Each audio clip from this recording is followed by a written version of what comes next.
하나님 말씀 보도록 하겠습니다. 오늘 우리가 함께 나눌 하나님 말씀은 창세기 5장 15절부터 20절까지 말씀입니다.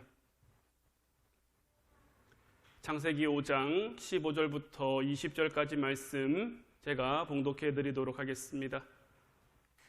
마할랄렐은 65세에 야렛을 낳았고 야렛을 낳은 후 830년을 지내며 자녀를 낳았으며 그는 895세를 살고 죽었더라. 야렛은 162세에 에녹을 낳았고 에녹을 낳은 후 800년을 지내며 자녀들을 낳았으며 그는 962세를 살고 죽었더라. 아멘. 오늘 이 시간에는 내려온 사람 야렛이라는 말씀 제목 가지고 함께 은혜를 나누려고 합니다. 우리가 계속해서 지금 셋 계열의 족보의 인물들을 살펴보고 있어요. 오늘은 야렛이라는 인물에 대해서 여러분들과 함께 나누길 원하는데, 이 야렛은 마할랄렐이 65세에 낳은 아들입니다. 아담 이후 460년에 출생했고요. 이 야렛은 162세에 에녹을 낳았고 800년간 자녀들을 낳았다고 오늘 말씀은 기록하고 있죠. 그리고 962세를 향수하고 죽었는데 아담 이후 1422년에 이 야렛은 죽음을 당했고, 이 시간을 살펴보면 아담과 470년, 노아와 366년, 그리고 이 야렛의 나이가 572세 되던 해 에녹의 승천을 목격했다라는 거예요.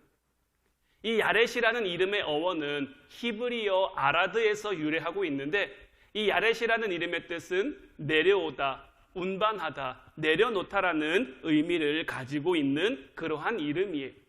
야렛의 시대에는 하나님을 찬양하는 이 마할랄렐로부터 시작된 하나님 찬양하는 신앙의 운동이 이제 더 이상 소수의 무리에게만 국한된 것이 아니라 당시에 많은 사람들에게 전달되었고 또 그 후손들에게 지속적으로 전달된 그러한 모습들을 보여주고 있는 거예요. 또 이 야렛이라는 이름 속에는 구속사적으로 에노스나 게난이나 마할랄렐이 가까운 어떤 신앙의 터전 위에 찬송받으실 하나님께서 인간들이 사는 땅으로 가까이 내려오시기를 바라는 그러한 간절한 소망이 담겨 있는 거예요.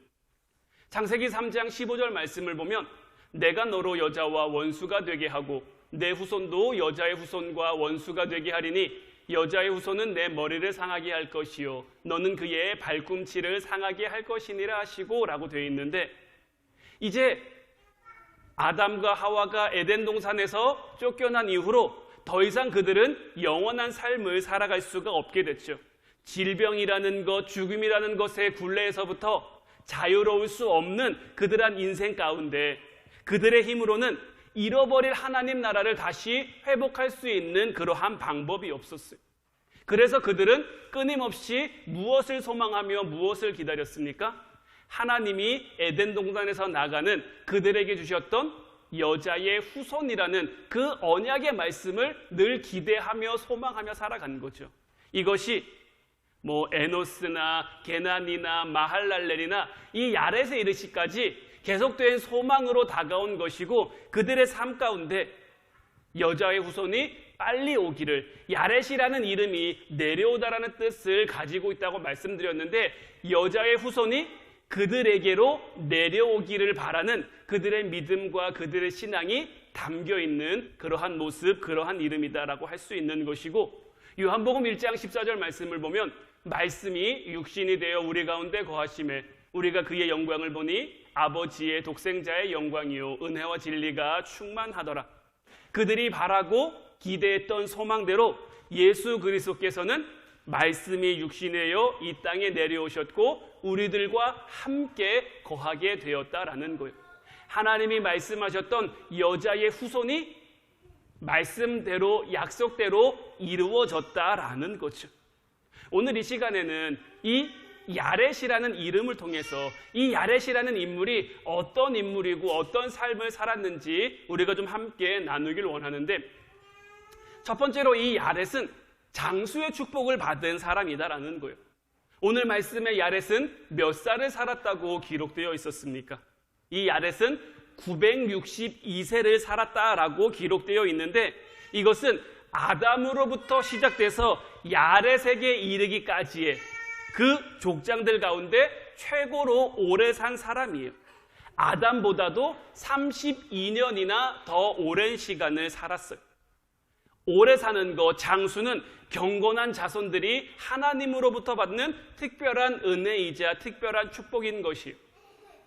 물론 성경 가운데 가장 오래된 사람은 이 야렛의 손자인 무드셀라이지만, 그 이전까지 야렛까지 오게 됨에 있어서 가장 장수의 축복을 받은 사람은 이 야렛인 것이고, 이 야렛이 가장 오래 살 수 있었던, 장수의 축복을 받을 수 있었던 그 배경 속에는 하나님을 향해 점점 나아가는, 아담과 하와로 인해 에덴 동산에서 멀어졌다면, 하나님에게서 멀어졌다면, 이제 다시 그들의 신앙을 회복해가고, 믿음의 자리를 회복해가고, 예배의 자리를 회복해가고, 찬양의 자리를 회복해감으로 인해서 그들이 점점 하나님과 가까워졌음을 의미하고 있는 거예요. 또한 이 야렛은 그 이름의 뜻이 내려온 사람이다라는 거죠. 우리는 이 야렛이라는 사람을 통해서 구속사적 의미로 예수님을 우리가 떠올릴 수 있는데, 예수님은 이 야렛이라는 이름의 뜻처럼 하늘 보좌 영광을 다 버리시고 낮고 천한 이 땅에 내려오신 분이죠. 예수님이 어디에서 나셨습니까? 베들레헴 말구유에서 나셨어요. 목수의 아들로 자라셨으며 가족들도 그를 인정해 주지 않았고, 당시 종교 지도자들, 바리새인들, 서기관들로 하여금 천대를 받으셨죠. 예수님의 33년 생애 전체가 자기 땅에 오셨지만 자기 백성들이 그를 영접하지 않는, 달갑지 않게 생각하는 서러움을 당하셔야만 했죠. 그러나 예수님은 하늘에서 내려온 자로서 보내신 아버지의 뜻을 철저히 순종하는 삶을 사셨다라는 거예요. 빌립보서 2장 6절로 8절 말씀을 보면, 그는 근본 하나님의 본체시나 하나님과 동등됨을 취할 것으로 여기지 아니하시고 오히려 자기를 비워 종의 형체를 가지사 사람들과 같이 되셨고, 사람의 모양으로 나타나사 자기를 낮추시고 죽기까지 복종하셨으니 곧 십자가에 죽으십니다. 예수님은 이 땅에 오셨어요. 하나님과 본체이시지만, 하나님 본인이시지만 하나님과 동등됨을 취할 것으로 여기지 아니하시고 오히려 자기를 비우시고 자기를 낮추셔서 우리와 똑같은 육신의 몸을 입고 이 땅에 오신 거예요. 그리고 이 땅에 오셔서 아버지가 가르치신 대로 말씀하셨고, 아버지가 보여주신 대로 행동하셨고, 보내신 아버지의 뜻에 따라 십자가를 지시기까지, 십자가에 죽으시기까지 하나님 뜻에 순종하는 삶을 살아가셨다라는 것. 그렇기 때문에 하나님은 항상 예수님과 함께 임마누엘하는 삶을 사셨다라는 거죠. 오늘 우리도 보내신 하나님의 뜻에 합당한 순종의 열매를 얼만큼 맺고 있는지, 우리의 삶을 통해 믿음의 열매는, 순종의 열매는, 감사의 열매는 얼만큼 맺혀져 있는지 우리의 삶을 묵상할 수 있어야 하고, 우리의 삶에 부족한 것이 있다면, 우리의 삶에 고쳐야 할 것이 있다면 그것을 회개함으로 우리의 삶의 방향을 다시 돌이킬 수 있어야 하는 거죠. 그렇게 함으로 말미암아 하나님이 우리와 함께 하시는 임마누엘의 축복을 누리며 살아갈 수 있어야 하는 거예요. 우리가 이 땅 가운데 여러 가지 은혜와 축복을 누릴 수 있겠지만, 하나님이 우리와 함께 하시는, 힘들 때도 함께 하시고 어려울 때도 함께 하시고 괴롭거나 슬플 때도 함께 하시는 그 임마누엘의 축복을 누릴 수 있다면, 그래서 그 하나님이 우리를 위로하시고 그 하나님이 우리에게 힘 주시고 능력 주시는 그러한 은혜를 누리며 살아갈 수 있다면, 그것보다 더 뛰어난 은혜와 축복이 어디 있겠습니까? 주님의 내려오심이 우리를 위함이라는 것을 깨닫고 그 주님과 함께 동행하며 살아가는 여러분들 되시기를 주님의 이름으로 축원해 드립니다. 마지막 세 번째로, 이 야렛은 어떤 사람이었냐? 믿음의 열매를 맺은 사람이었다라는 거예요. 이 야렛은 자기 이름의 뜻대로 하나님 앞에 자기를 낮추며 항상 겸손하게 그 삶을 살아갔어요. 그의 겸손은 그 아들의 이름을 에녹이라고 지은 데서 드러나게 되는 거예요. 에녹이라는 이름의 뜻은 뭐냐? 봉헌하다, 바치다라는 뜻을 가지고 있는데 이 아버지 야렛은 그의 믿음으로 말미암아 그 아들 에녹을 하나님 앞에 드리길 원했다라는 것. 훗날 이 에녹은 아버지 야렛이 품었던 믿음의 소원대로 죽음을 뛰어넘어 죽음을 보지 않고 하나님 앞에 올라간 그러한 경건한 신앙의 최고봉에 오를 수 있었죠. 이것은 아버지 야렛의 신앙이 그 아들 에녹에게 전해진 그 믿음의 열매로 인함이라는 것을 우리는 알 수 있어야 되는 거예요. 이것은 마치 한나가 하나님 앞에 기도할 때 자기 아들 사무엘을 드리겠다라고 약속했죠. 그리고 실제로 어린 사무엘을 하나님의 전에 드렸어요. 사무엘상 1장 22절 말씀을 보면 오직 한나는 올라가지 아니하고 그의 남편에게 이르되 아이를 젖대거든 내가 그를 데리고 가서 여호와 앞에 뵙게 하고 거기서 영원히 있게 하리이다 하니라고 되어 있어요. 한나는 믿음으로 하나님 앞에 자기에게 주신 아들을 드리겠다고 약속하고 그 믿음의 열매를 하나님 앞에 드림으로 하나님 앞에 영광 돌릴 수 있었던 거예요.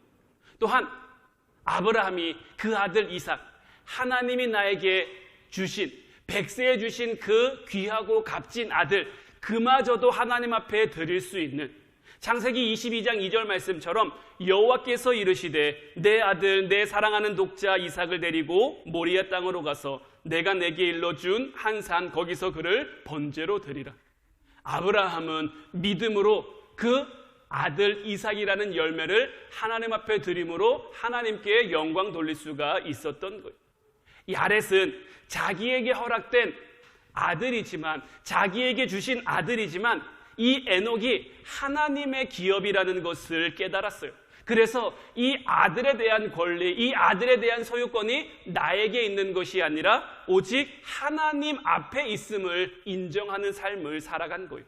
그리고 이 아들이 하나님 뜻에 맞는 하나님께 쓰임받는 그런 소원물이 되기를 원하고 바랬던 것이죠. 야렛은 시대의 타락상을 바로 읽고 있었어요. 그 가운데 무엇이 정의이며 무엇이 진리인지를 바른 기준을 세워 살아가길 원했던 거예요. 그리고 그 기준에 따라 자녀들을 가리키고 자녀들을 양육하는 가운데 하나님 앞에 복된 삶을 살아갈 수 있게 한 것이죠. 이 아버지 야렛의 신앙이 에녹에게 이어졌기 때문에 이 에녹은 우리가 다음 시간에 이 에녹이라는 인물에 대해서 살펴보겠습니다마는 하나님과 동행하는 삶, 하나님과 함께하는 삶을 살아갈 수 있었던 거죠. 야렛이 살아가던 시대는 어땠을까요? 신앙생활하기 좋은 시대였을까요? 신앙생활하기 편한 시대였을까요? 아닙니다. 그 시대 역시 그들을 유혹하는 것들이 너무나 많았어요. 그들의 신앙을 방해하고 그들의 믿음을 힘들게 하는 것들이 너무 많았지만 야렛은 그 시대의 부패를 원망하지 않았다라는 거예요. 누구를 탓하지 않았다라는 거예요. 그저 하나님 앞에 기도하는, 하나님을 찬양하는, 하나님 앞에 예배하는 영적으로 성숙한 신앙가였고 자기 후대의 자녀를 기쁨으로 하나님 앞에 드린 위대한 신앙가였다라는 거예요. 오늘날 우리들이 살아가는 시대도 쉬운 시대는 아니죠. 어려운 시대죠.